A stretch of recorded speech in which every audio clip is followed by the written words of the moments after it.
पंजाब में स्थित सिख धर्म के 3 तख्त साहिबान वाले शहरों को पावन शहरों का दर्जा देना पंजाब सरकार के लिए बड़े सौभाग्य की बात है। ये शहर है श्री अमृतसर साहिब, श्री आनंदपुर साहिब और तलवंडी साबो। ਇਹ ਤਿੰਨੋਂ ਤਖਤਾਂ ਦੇ ਸ਼ਹਿਰਾਂ ਨੂੰ ਪੰਜਾਬ ਦੇ ਅਧਿਕਾਰਤ ਪਵਿੱਤਰ ਸ਼ਹਿਰ ਵਜੋਂ ਐਲਾਨ ਕਰਨ ਦਾ फैसला करता है। नमस्कार, बहुत बहुत स्वागत है आप सभी का। आप देख रहे हैं एनएमएफ न्यूज, आपके साथ मैं हूं नम्रता चौधरी।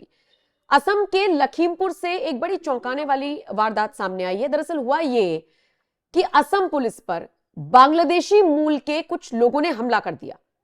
और जानते हैं क्यों हमला किया गया?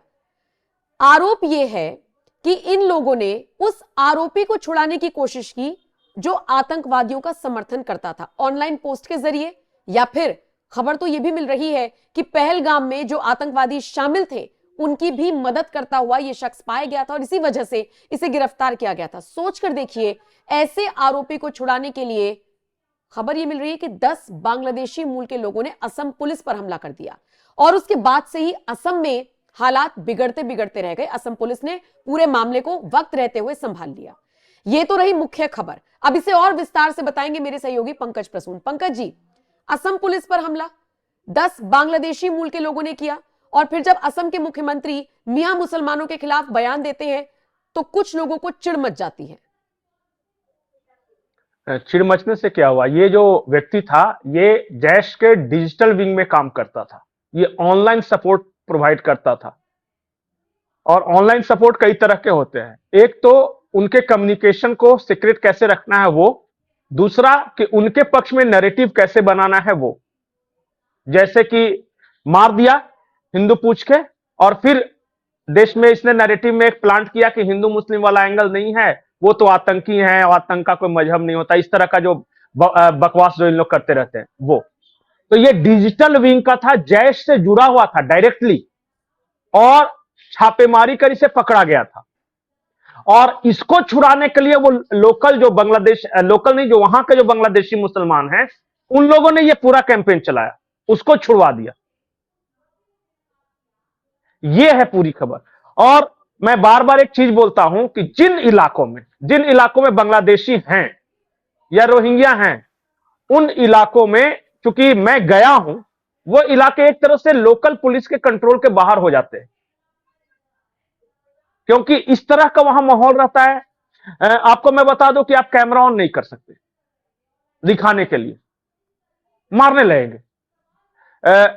एक उदाहरण मैं आपको बताता हूं। एक लोकल पत्रकार था वहां का, मुर्शिदाबाद का, जब मैं गया था, उसके साथ ये जो दीपू चंद्रदास है ना, ये वाला घटना होते होते बची। उसको बांध लिया था। सबसे पहले तो अचानक कहां से भीड़ आ गई पता नहीं चला, लैंग्वेज प्रॉब्लम और आ गई, और सबसे ने कहा कि पहले इसका कैमरा तोड़ो, और उसको, पत्रकार को, उस कैमरामैन को बांध दिया उसी मुर्शिदाबाद में, और बांध के पेट्रोल छिड़क दिया उस पे, और आग लगाने वाले थे, गलती से पुलिस आगे किस तरह निकाल के ले गए।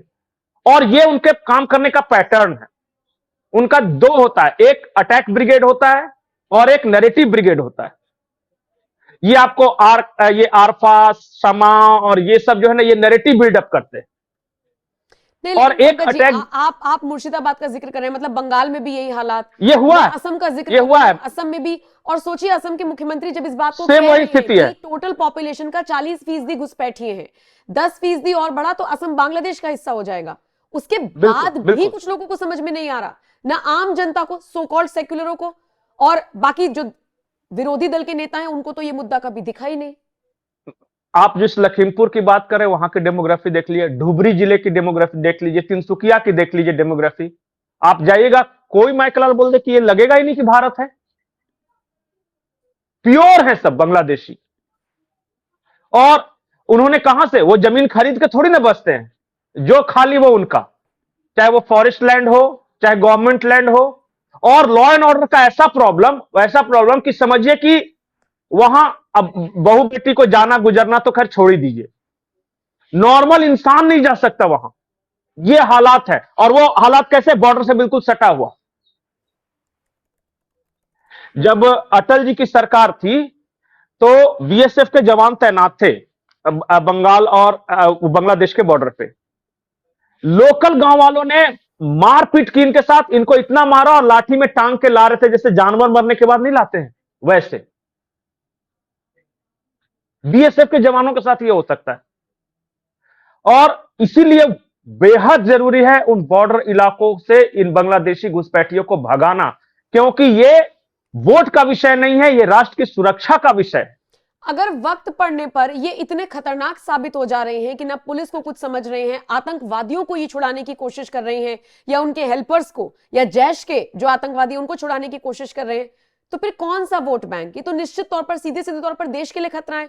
और इसीलिए अमित शाह ने बंगाल में क्या कुछ कहा वो हम सबको सुनना चाहिए, समझना चाहिए। कम्युनिस्टों के शासन के पहले, तृणमूल के शासन के पहले प्रति व्यक्ति बंगाल की आय राष्ट्रीय औसत से 127% ज्यादा थी। 127%। देश में नागरिक 100 रुपया कमाता था तो बंगाल में 127 रुपया कमाता था। आज देश का नागरिक 100 रुपया कमाता है तो बंगाल का नागरिक 73 रुपया कमाता है। ये कोई हंसने और मजाक करने की बात नहीं है पंकज जी। और मैं आपको एक चीज बताता हूं, वो पूरा इलाका बंगाल का और असम का जहां ये रहते हैं, पूरा इलाका ड्रग्स से स्मगलिंग का है, क्योंकि बॉर्डर के आजू बाजू आसपास जाते हैं। अवैध हथियारों का यह पूरा इलाका है। सब्जी, जिस थैले में आप जाते हैं ना सब्जी खरीदे, उसमें बम लेके जाते हैं ऐसे हाथ में टांगते हुए। और कभी जाके वो स्थिति देख लीजिएगा ना। और अटैक ब्रिगेड ऐसा है कि अब जैसे बाकी जगहों पे तो आप जाइएगा ना मुस्लिम मोहल्ले या किसी मोहल्ले में, तो बोलते हैं पत्रकार वगैरह, वो ये सब कुछ नहीं मानते, वो किसी को भी मारते हैं जो पुलिस और पे उनको हमला कोई कर रहा फर्क नहीं पड़ता। और आप सबसे बड़ी बात देखिए, इन बांग्लादेशी मूल के लगभग ये 10 से 12 लोग थे जिन्होंने अटैक किया पुलिस पर, और वो जो आरोपी है जिसका नाम बहारुल इस्लाम बताया जा रहा है, उसको छुड़ाकर ले गए। बहारुल इस्लाम है, उसको छुड़ाकर ले गए हैं। ये स्थिति है। मतलब कि मैं तो इन इलाकों में रहा हूं, घूमा भी हूं बहुत ज्यादा, और वो इलाके इतने खतरनाक है कि अगर उनको हटाने की कोशिश की गई तो वही कहते हैं कि गृह युद्ध हो जाएगा, लेकिन ये खाली नहीं होगा। ये स्थिति आ गई है। 70%, 76% आबादी पूरे जिले की, मुर्शिदाबाद का 76% है। उसमें से 76% में पता चला कि लोकल मुसलमान मुश्किल से 20-30% होंगे, बाकी सब बाहरी। और आपको शक्ल देख के, उनके लैंग्वेज देख के समझ में आ गया, वो जिस तरीके से बात करते, सही बात, लोकल जो भी बंगाली है वो सब बता देगा कि ये तो उस पार वाले हैं। लेकिन पुलिस को नहीं दिखता, प्रशासन को नहीं दिखता, या फिर देख के जानबूझ के नजरअंदाज करता है। एक कालियाचक थाने ने कोशिश की थी किसी क्रिमिनल को पकड़ने की, बम बना रहा था वो, उसको पकड़ने की कोशिश की, थाना फूंक दिया।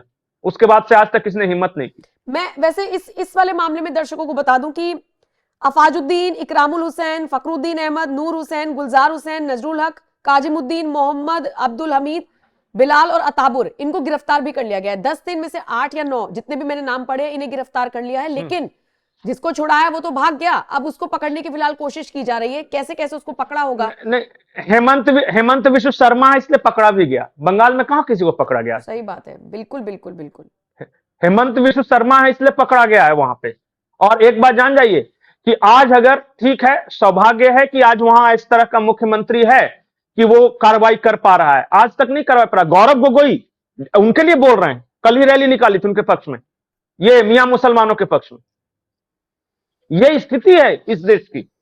हमने राजनीति के चक्कर में अपने देश का बंटाधार कर दिया है। कल अधीर रंजन चौधरी ने जो बयान दिया, पूरा कांग्रेस उसके पीछे आक्रामक है। और उन्होंने क्या कहा कि वोट चोरी, वोट डकैती करती है ममता बनर्जी, किसी को वोट नहीं देने दिया, जो वोट दिया उसको मारा। मतलब इतने स्टेज पर चेक पॉइंट है ना। गलती से पहले तो पता चल गया कि आप टीएमसी को वोट नहीं देते तो पहले ही डराएंगे, धमकाएंगे, उठा लेंगे। अगर गलती से आपके पास पर्ची पहुंच गई तो आपकी पर्ची छीन लेंगे। अगर आपने दे भी दिया, पता चल गया, तो उसके बाद मारेंगे। कहां तक आप बचिएगा?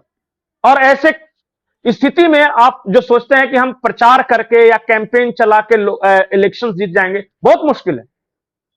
उनके गुंडा तंत्र से मुकाबला करने के लिए एक पैरेलल गुंडा तंत्र खड़ा करना पड़ेगा, या फिर पुलिस साथ दे। पुलिस आज की तारीख में टीएमसी के गुंडा तंत्र के साथ है। ठीक है पंकज जी, हम शिफ्ट हो गए हैं। आसाम वाला आसाम वाला मैं बोल रहा हूं। देखिए, क्योंकि वो पूरी पट्टी है ना, एक ही तरीके का ये डेमोग्राफी है, कल्चर है। मैं सिर्फ असम और बंगाल में जाके आपको साफ साफ फर्क महसूस हो जाएगा। आप एक रिपोर्टर को बोलिए कि कार से या बाइक से आसाम वाले बॉर्डर पे चला जाए, वहां निर्भीक रूप से जा सकता है, कवरेज कर सकता है, हर कुछ कर सकता है। लेकिन जैसे ही आप बंगाल में दाखिल होएगा, अलीपुरद्वार में दाखिल होइएगा या फिर दार्जिलिंग वाला इलाके में, वहीं से आपका शुरू हो जाएगा और सबसे पहले पुलिस आपको रोकेगी, गुंडे ने बाद में रोकेंगे। ये फर्क है और इस तरह के कई केसेस आएंगे आपके सामने।